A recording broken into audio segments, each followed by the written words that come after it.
equiparação salarial, servidor público, da administração direta, autárquica e fundacional. Literalidade da orientação 297 da SDI 1 do TST. Artigo 37, inciso 13 da Constituição Federal. O artigo 37, inciso 13 da Constituição Federal de 88, da CF de 1988, veda a equiparação de qualquer natureza para o efeito de remuneração de pessoal de serviço público, sendo juridicamente impossível a aplicação da norma infraconstitucional prevista no artigo 461 da CLT, quando se pleiteia equiparação salarial entre servidores públicos, independentemente de terem sido contratados pela CLT. Percebam o que fez o TST aqui. Para os empregados da administração direta, autarquias e fundações, aplicou a lógica do direito administrativo, assim prevista no artigo 37, inciso 13 da CF. E para os empregados das empresas públicas, que não foram mencionados aqui, e sociedades de economia mista, aí vem a orientação jurisprudencial 353. Nem precisaria dizer. Já estaria automaticamente excluídos, com base na tese da OJ 297, os empregados das empresas públicas e sociedade de economia mista. Mas o TST ainda assim editou a OJ 353, na qual disse o seguinte: a sociedade de economia mista não se aplica a vedação prevista no artigo 37, inciso 13 da CF, pois, ao contratar empregados sob o regime da CLT, equipara-se a empregador privado, conforme o disposto no artigo 173, parágrafo 1º, inciso 2º da CF. Trouxe aqui como fundamento, aliás, a lógica lá do 173, que também vai respaldar toda esta fundamentação de compreensão distintiva entre empregados da administração direta, autarquias e fundações e das empresas estatais. E dessa maneira, assim, resolveu o dilema, a tensão entre o direito do trabalho e o direito administrativo, quando falamos em equiparação salarial no âmbito do regime de emprego público. Uma outra questão relevante que você pode estar se perguntando nesse momento envolve a questão do desvio de função. Aliás, é muito comum que se confunda o Instituto da Equiparação Salarial com o Instituto do Desvio Funcional. Qual a diferença entre os dois institutos? No desvio funcional, nós temos um quadro de carreira. A grande verdade é a seguinte: se tiver quadro de carreira homologado pelo Ministério do Trabalho, haverá equiparação salarial? Não. A existência do quadro de carreira é uma das excludentes da equiparação salarial. Mas vamos imaginar, vamos pensar que estamos diante de um banco. E lá nesse banco existe um determinado trabalhador, empregado, que entrou como escriturário, começou a fazer o curso de Direito, se formou em Direito e foi deslocado para o departamento jurídico, começou a assinar petições, fazer audiências, mas está recebendo o salário de escriturário. A primeira pergunta que precisamos fazer é: está correta? Há alguma ilicitude nessa situação? Naturalmente que intuitivamente você vai responder: há alguma ilicitude. Se ele está fazendo o trabalho de advogado, como pode estar ganhando como escriturário? E aí a pergunta que se faz é: então cabe a equiparação salarial? Muito bem. Se o banco tem um quadro de carreira, a resposta é não. Por quê? Porque uma das excludentes da equiparação salarial é exatamente a existência do quadro de carreira. O quadro de carreira exclui a equiparação salarial.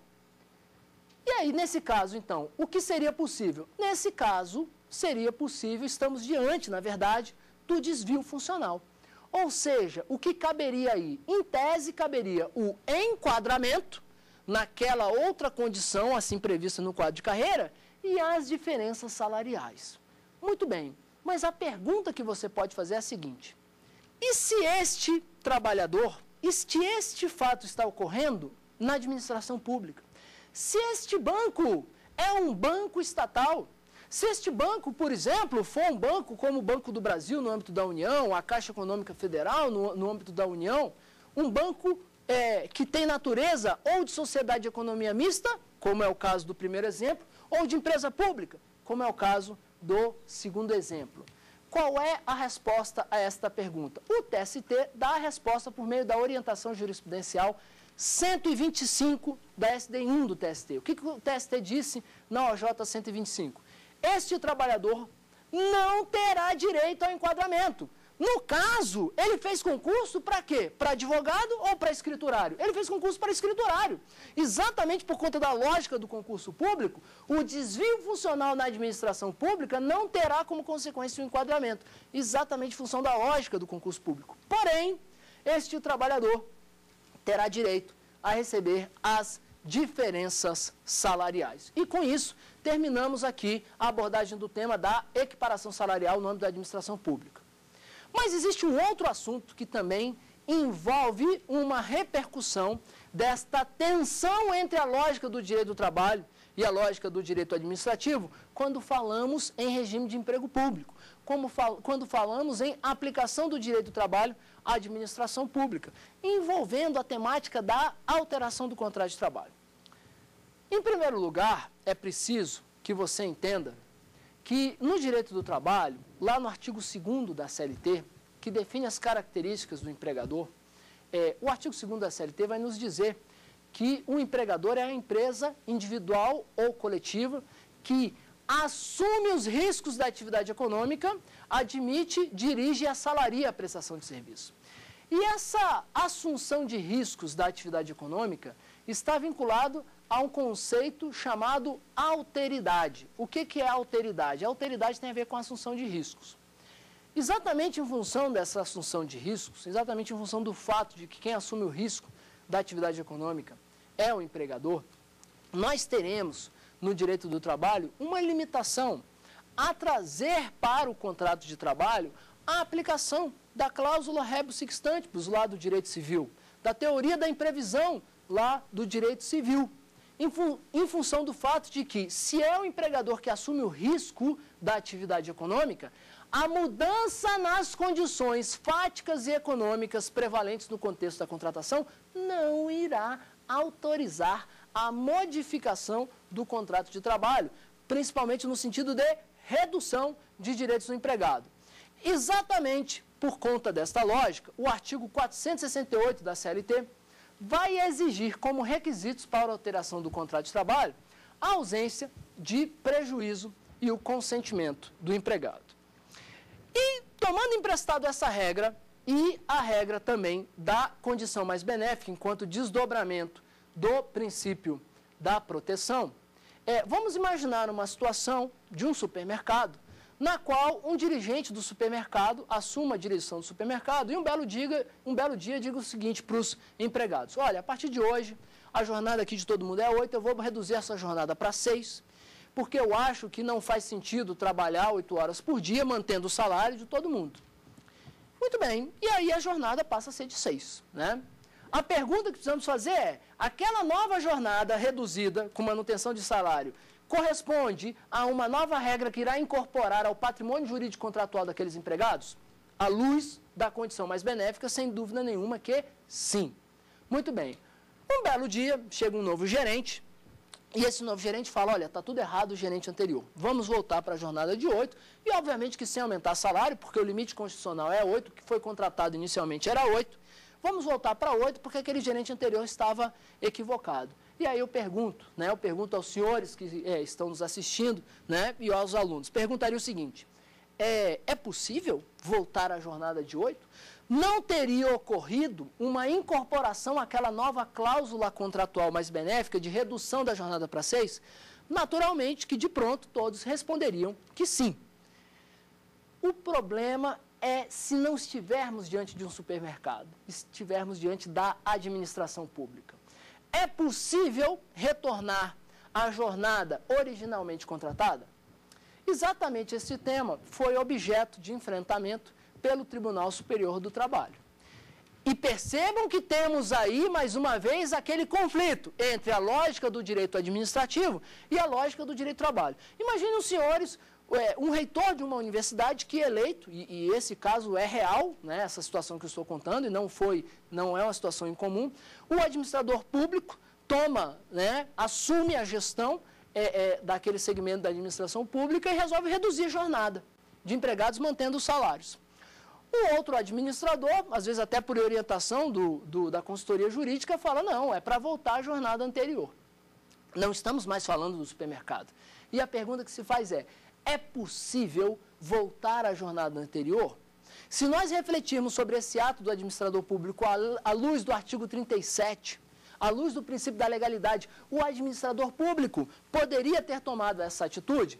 Pela lógica do direito administrativo, a resposta seria: o administrador não poderia ter tomado essa atitude e é legítima o retorno à jornada originalmente contratada. Essa seria a resposta.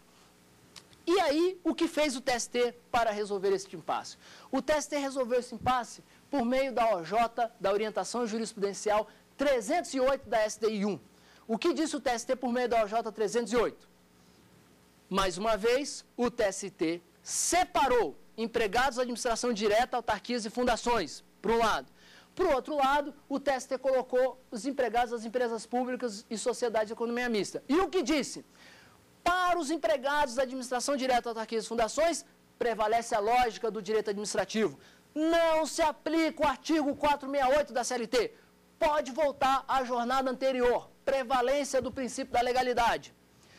Para os empregados das empresas públicas e sociedades de economia mista, aplica-se normalmente o artigo 468 da CLT. Temos aí mais uma manifestação emblemática da solução dada pela jurisprudência do TST neste debate, nesta tensão entre a lógica do direito administrativo e a lógica do direito do trabalho, que ocorre quando estamos falando de aplicação do direito do trabalho à administração pública.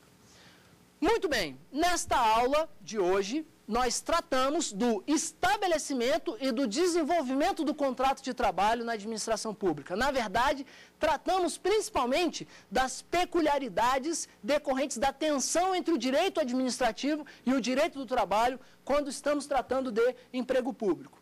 Tratamos, em primeiro lugar, da teoria de nulidades e da necessidade de observância do concurso público para a contratação de empregado público. Tratamos dos efeitos e de problematizações desses efeitos da não observância do concurso público, partindo da premissa de que a falta do concurso público é geradora de nulidade. Procuramos entender qual é o alcance dessas nulidades decorrentes da inobservância do concurso público. Tratamos da possibilidade dos efeitos jurídicos da adoção ou não do emprego em comissão. No fundo, tratamos da constitucionalidade ou não do emprego em comissão e, especificamente, sobre a tensão entre o direito do trabalho e o direito administrativo, tratamos das peculiaridades e dificuldades geradas quando nos estamos nos referindo à equiparação salarial no âmbito da administração pública, instituto esse previsto pelo artigo 461 da CLT, que vai conflitar com o artigo 37, inciso 13 da Constituição, e também da alteração do contrato de trabalho, tratando das dificuldades de convivência do artigo 468 da CLT com o artigo 37, caput da Constituição. Na nossa próxima aula, nós iremos tratar de um tema relevantíssimo sobre a aplicação do direito do trabalho na administração, que corresponde ao complexo e amplo tema da terceirização.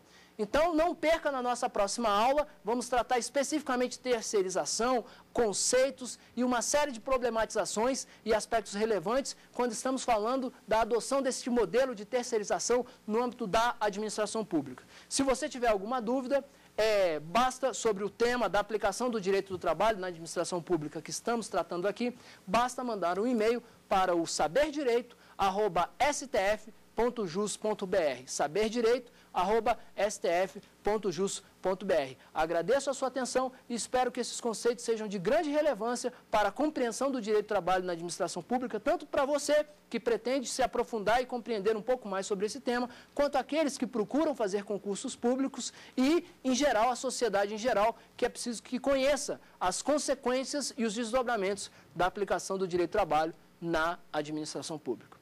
Obrigado e até a próxima aula.